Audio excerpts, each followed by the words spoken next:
What issue or change would you throw on the agenda? What would you like the CEOs to approach the AFL with? We'll start with you, Laura. Did any of those that Cal floated or any other ideas jump to front of mind? I don't like the play-in tournament idea. I'm with you on that. Sounds horrible. I really think that just sounds complicated, and we've already decided we'll go with a wild card this year and have, 9 weeks of back-to-back buys. I would have thought that should be something that we should look at. What are we going to do about the buys? Opening round, everyone should play. Yeah. Shouldn't be some buys in opening round. So you're saying we should have a round 1 again? It's a new idea, though. Well, yeah. Whatever they want to call it. Opening round, round 0. I think... Well, round 1. Yeah. Whatever name they've given it, I think fix that. Make it a proper opening round where everyone who's been starved of seeing their teams play can actually enjoy watching their team play. Please consolidate the bye rounds. I don't like the fact that there's 9 weeks of them. King's birthday weekend, there were 2 teams that had a bye. I don't know why there were any teams that had a bye over that weekend. Big weekend in footy. Great opportunity for everyone to celebrate the big freeze and Neil Danaher. So, yeah, shortening games I'm in favour of. I think anything to tighten them up would be good, but I want to bring back the centre bounce at the start of the game. I don't like the ball up at the start of the game. I know we had a debate about whether it should be, start of each quarter or whatever, but I miss it. Supposedly there was a plague of back injuries to umpires. Oh, come on. What if you just did one a game? I floated this idea. You have almost like a celebrity bouncer that comes on. They train bouncing the ball, and then they come out, they bounce the ball at the start of each quarter, and then they run off the ground, and they sit there on the bench and do it. You wouldn't have to pay someone that much to do that, would you? No, you wouldn't. I think the one that you touched on there is, let's just fix the mid-season madness. Are we doing a whole league-wide bye, which I think you can do some novel ideas in that. You make it a festival of football, so that can be State of Origin. There can be some sort of whether it be an AFLW Ireland versus Australia sits there, or a State of Origin with AFLW. It'd be great to see the SANFL take on the VFL or the Waffle or whatever it may be. It'd be great to actually put front and centre, say, Victoria Country versus Vic Metro or Western Australia and the under-18s, girls and boys, on a big stadium, because these are the future stars. And what we all want to know is get connected to the future coming through. So if you're Richmond or Essendon or Carlton, and you go, or let's just take Carlton, for example, there's the last team. Let's see Cody Walker out at Marvel Stadium playing Vic Country versus Western Australia. I'm just plucking teams here. And also encourage everyone to get back to their local footy. Let's inject some money back into local community football, because they are doing it tough out there. Go back and spend some money over the canteen, buy some sausage rolls and hot dogs, or if you like a beer or a can of soft drink, whatever, put some money back in, and at least allow local competitions so they know, hey, the AFL, the mid-year bye, this is where we're going to do like our own festival. So we have a great weekend of football in Geelong Football League, Hampton Football League, Essendon District, wherever it may be. All right, that's it. AFL takes a break, but it means it's a football festival for everybody else. Everyone. That'd be good. Do you want my list? I've got mine's quite extensive. Yes, please. Everything. I had buy rounds, so that's definitely in it. The soft cap / revenue sharing model, how we can get the soft cap up so we can inject more into coaching and get more into the game and into the players. Good start. Review on the Tribunal and MRO. Review on the umpiring. Fix the arc. Can you say ribbon? Drop the list sizes. The rules of the game committee. Oh, hang on. Drop list sizes. Yeah, drop list sizes. Do you want me to explain that? That's a big one. Drop list sizes so that the talent is more spread across the competition, and then it feeds into the VFL system, so you can have some players that come up, like the NBA model where you have kind of 10-day contracts, have less list sizes, lower list sizes. If you run into some injury troubles, you can vertically move people off your VFL side. It will help fix the VFL. It'll help bring more talent to the VFL. It'll help bring more talent into the footy clubs. You can train more people over pre-season. That's one that I'd love to start to see grow, and everyone keeps complaining about that we're getting too spread thin across lists and too many players that are left on there that aren't up to AFL standard. Well, it's a way of fixing that with Tassie coming in, bring in the mid-season trade period, and also had the State of Origin. So there's my headlines. Damien has given us a call. Good evening, Damien. G'day, team. How are we on this Thursday evening? Hope you're well. We are. Thank you. That's good. I've got a couple of points. My first one is scrap Thursday night football. I know you're not going to be a fan of it. We'll lose our jobs, Damien. It is, yes, I understand that. But Thursday night football, people have got work the next day, kids have got school. I can understand it during school holidays, but just not during, I guess, the other months of the year or whenever school holidays aren't happening. Mm-hmm. That's my first point. Yep. And my second one is something, this might be more of an AFL, I guess, or whatever it is, but I reckon free public transport with your match ticket or something on the lines of that. Obviously, it's been free for a month here in Victoria, but with your match ticket, because I've been to a few MCG games and there's always a bit of a wait to get into the gates at the Richmond station because scan your MyKey. I reckon just open the gates up. It's free with your match ticket, and yeah, that's what I think. Yeah, I don't mind that, Damien. A couple of things on Thursday night footy. I saw the numbers. It's rated its socks off regarding TV-wise. My thoughts on Thursday night football from a Victorian point of view. The first 4 weeks, yes, in Victoria and round school holidays, but I think interstate, South Australia, of course, the Sydney, Brisbane, Perth, those places embrace Thursday night footy a bit better. The location of the oval there in Adelaide's pretty easy to get to. They all walk down after work. And then you bring it back towards the end of the year. I think also, can you, as many times as possible on a Thursday night in Victoria, have 2 Melbourne teams going at it? So at least then has both sets of crowd, fans, can fill the stadium as well. A real left field idea, and it mightn't necessarily be a CEO thing, but is there a way to create more money in the game but also provide more free-to-air football for the fan? Because obviously there's a lot of issues regarding the Saturday paywall.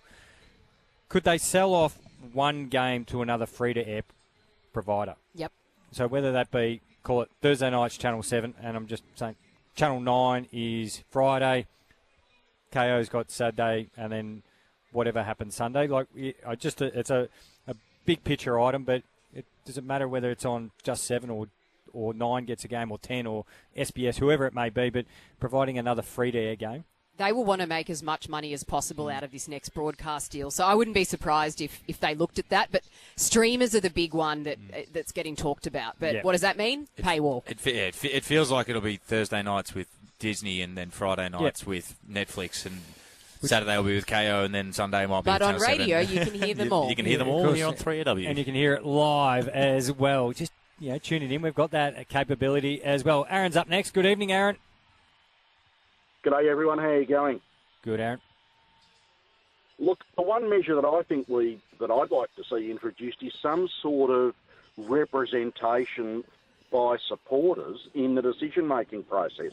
Now, I'm 65, I've been watching football a long time, and I can tell you now 95% of the changes that have been made in the last 20 years, I'm not in favour of, and I'd rather see them gone. 666 is probably the only thing that I think is good. And I think that supporters just don't get considered 90% of the time. It's a fair point. You've got a Fans of the Game forum, Laura, that you run with Matthew Richardson. I do, and Libby Birch. I think I take your point, Aaron. I did ask. We had an interesting conversation on the weekend with Lewis Martin, former boss of Channel 7, about the next rights agreement because the NRL one's coming up, and we talked about what the AFL one might look like. And I said, when you have these conversations, do you actually take into account the fans? For example, what we were saying before, the cost of living. Not everybody is going to want to be able to buy 5 streaming services or pay for 5 streaming services. Does that come in conversation? Because if the fans aren't invested in buying into the game, turning up, listening, seeing the advertising, all of that, then it sort of falls apart. And he said they do have conversations, very important conversations around making it accessible to the fans. So that gives me hope that not everything will be behind a paywall. But as for fans having a say in umpiring decisions, I can't see that happening because it's just so contentious, isn't it? Hayden has been waiting patiently on the line. Good evening, Hayden. Good evening. Enjoy the program. Please take the microphones off the umpires. I'm sick and tired of hearing stand. Oh, I knew you'd say stand. I knew that'd be the one that'd come up. Spot on, Hayden. Apart from the stand, do you like that? They call it the sounds of the game, or just get the mics completely off? Well, I actually have to mute the TV for that reason because, they've taken marks for years. Jimmy, as you know, we've taken marks in the great game. I don't know why we have to say stand every time a player takes a mark. Here, Hayden, what you want to do is mute the TV and then turn 3AW on, and you won't have that coming through your sound effects. Thanks for your call. Murray's up next. Good evening, Murray. Hi, guys. A more even distribution of travel. If you have a look at how much the interstate teams travel, versus some of the preferred Victorian teams, obviously for crowds and gate takings. If some teams are going to travel, Victorian teams are going to travel less times, make them travel further. It's very unfair. Have you got a solution for us, Murray? It seems like you've thought about this a bit. Oh, I don't have a solution, but I mean, it might be that every Melbourne team has to travel a minimum of hours versus number of games. There's some teams that play. I won't mention the teams, but there's some teams that don't really travel interstate much. They play on MCG a lot. They don't even travel in Melbourne. Yeah. And look, and I'm not making the defence of Collingwood. Thanks for your call, Murray. There's a lot of teams that actually do request to play Collingwood at the G because of gate takings. Yeah. And they're, that's what drives the game. It's the dollars. Also, it's the AFL doing a lot of the fixturing as well. Do they want to see Collingwood play a lot of teams at the G? Yes, because they know their supporter base. Same when Richmond's up and going and Carlton's up and going and those big Melbourne clubs. I think where the Western Australian teams have benefited is the fact that North Melbourne have sold some games, which was one of the topics that was raised at the CEO's conference, and the fact then, of course, North Melbourne selling 2 games over the West has allowed those 2 teams to stay in Western Australia an additional extra round, which will benefit them. So unless teams are willing to sell it, we've got 10 teams here in Victoria. So, they're going to do a limited amount of travel anyway. It's a tough one to solve it, but the interstate clubs get an advantage with their home ground deck compared to a lot of Melbourne teams. A lot of Melbourne teams play other Melbourne teams in Melbourne. There's no real home ground advantage apart from maybe a slight crowd increase on one side.